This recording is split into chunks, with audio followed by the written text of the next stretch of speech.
There you go, guys. It's the new water pump just mocked up on the engine.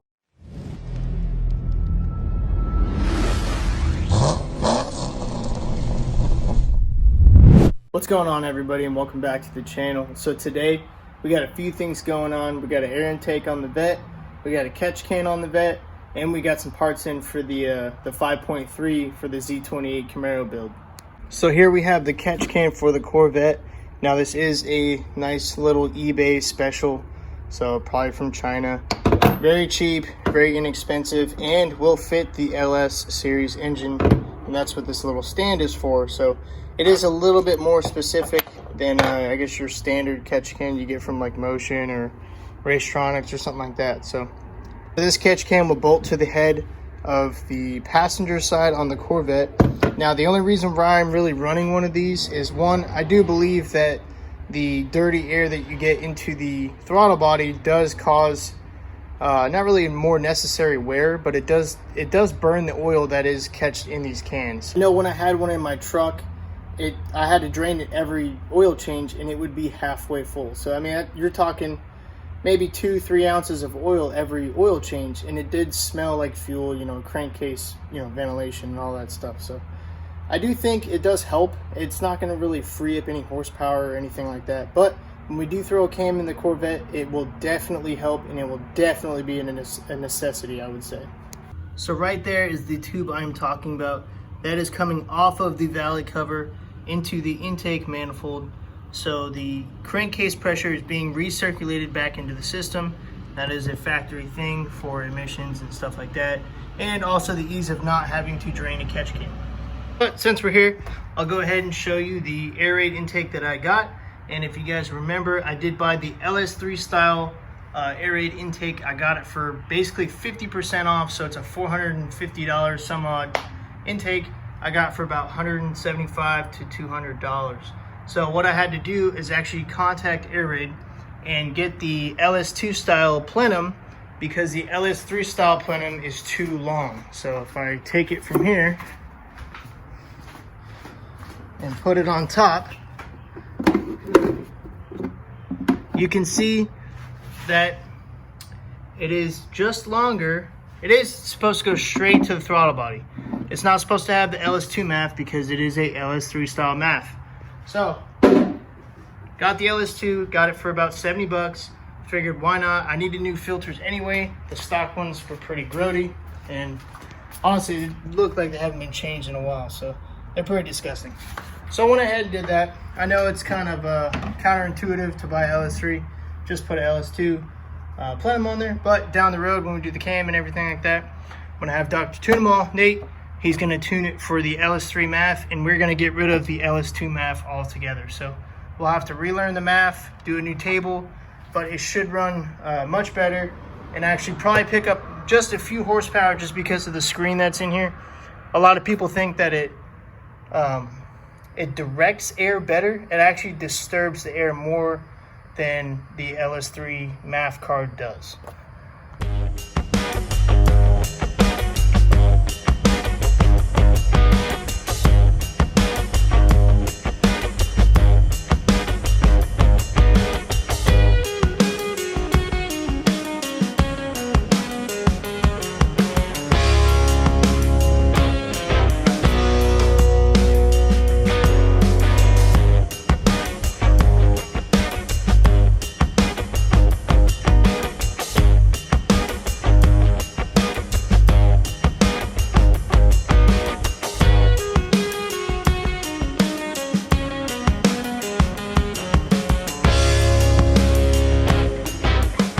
You guys, I had to make a little, not really little, kind of a big spacer, probably about 3 to 4 inches, step it off of the head. For some reason, all of this stuff down here was getting in the way, so right now it's nice and secured, and I went ahead and routed it. So we have the dirty side in, so this is the dirty side. This is coming from the valley cover on the bottom. You can kind of see it, and then this one is running to the intake manifold right there where my finger's at, and this is the clean side. So the baffle's on this side, so the dirty air will come in, get basically separated, And then the clean side is hollow up here, so it'll just suck up the clean air.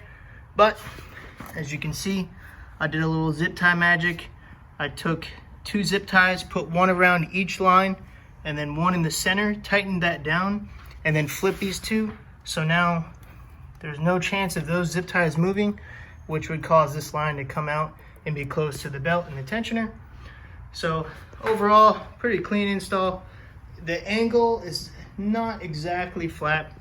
It's not really too big of a deal. I don't see why this motor would be making that much oil consumption with this, so we should be fine.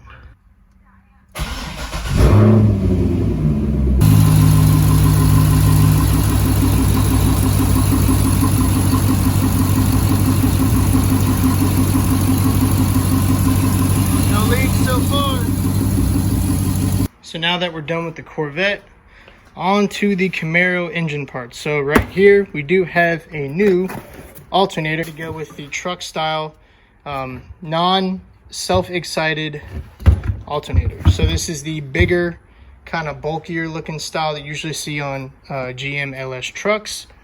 So this has a higher amperage output than the stock style, I guess basically the one like this right here. So I think this one's only rated for like 105 amps, something like that.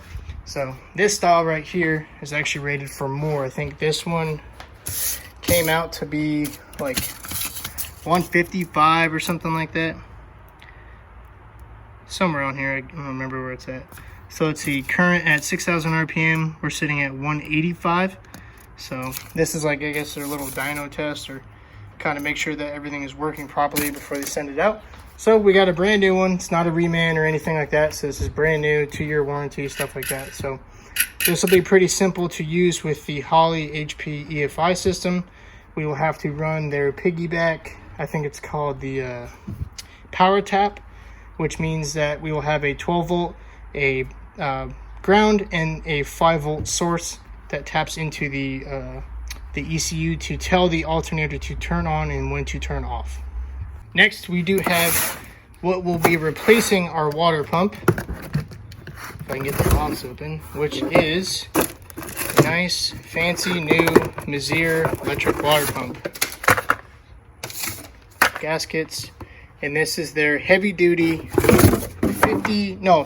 55 gallon. This is their 42 gallon per minute pump. So they have a 35, they have a 42, and they have a 55. So the 55 is like the extreme heavy duty, 42 is the in between, and the 35 is obviously their lighter style. So no need for any extra adapters or any extra fittings and lines coming off. We have a inlet and return, or vice versa. There's another one on the other side. So it comes with a nice plug so we can cap off whatever side we decide to when we go to install it, or route the plumbing system. So the reason why we went with an electric water pump over just a standard style LS water pump, one, probably for not really longevity, but definitely for performance reasons. A lot of people are saying that the 35 gallon pumps work very well. The 42s do even better, but the 55s, they have a hard time keeping the car cool because it's moving water too fast or something like that. So I think if you have the correct amount of volume to GPM, gallons per minute, or GPH, however these run off of, I can't remember. It's probably gallons per hour. No, I think it's GPM. I think if you have the correct flow of pump and the correct volume of water in your system, you should not have any issues. But we will find out here shortly when we decide to plumb the entire system. So I'm actually going to pull the engine out and mock up the water pump just to see what it looks like on there. I haven't touched this thing in a long time. We haven't had any parts for it, so I'm pretty excited to put something new on there. Next should be the intake manifold and all the rest of the goodies that we need to finish the engine completely. There you go, guys. It's the new water pump just mocked up on the engine with our ATI balancer.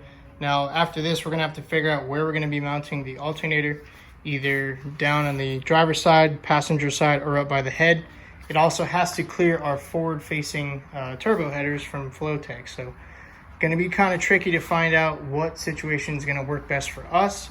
But either way, the pump is looking good. It should flow very nicely and should be very nice. So main reason why we went with the electric water pump is when we're in the staging lanes, if the car's getting hot, we can actually shut it down and turn the pump on. So the pump will continuously flow water through the block and cool everything down before we make a pass, or for sitting in traffic, or whatever the case may be.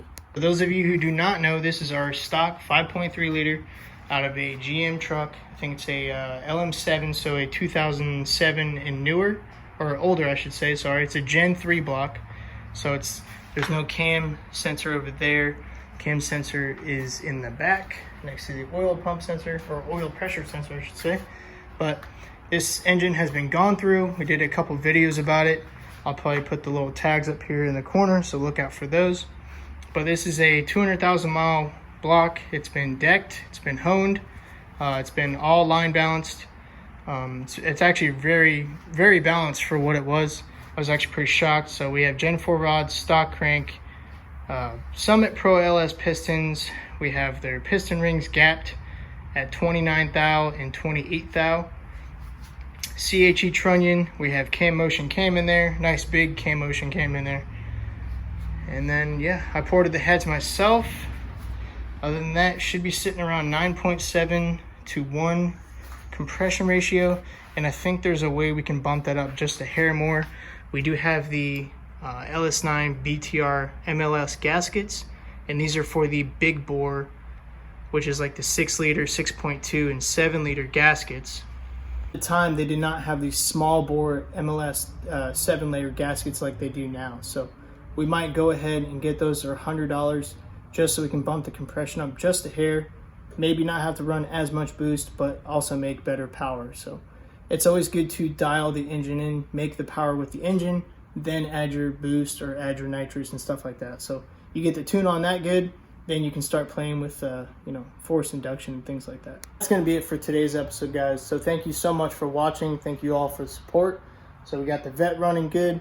We got some new parts for the Camaro. The Camaro's still at the shop doing the fab, getting the cage done. No big deal. It's no rush on that. So once the cage is done, we can start making more progress on that.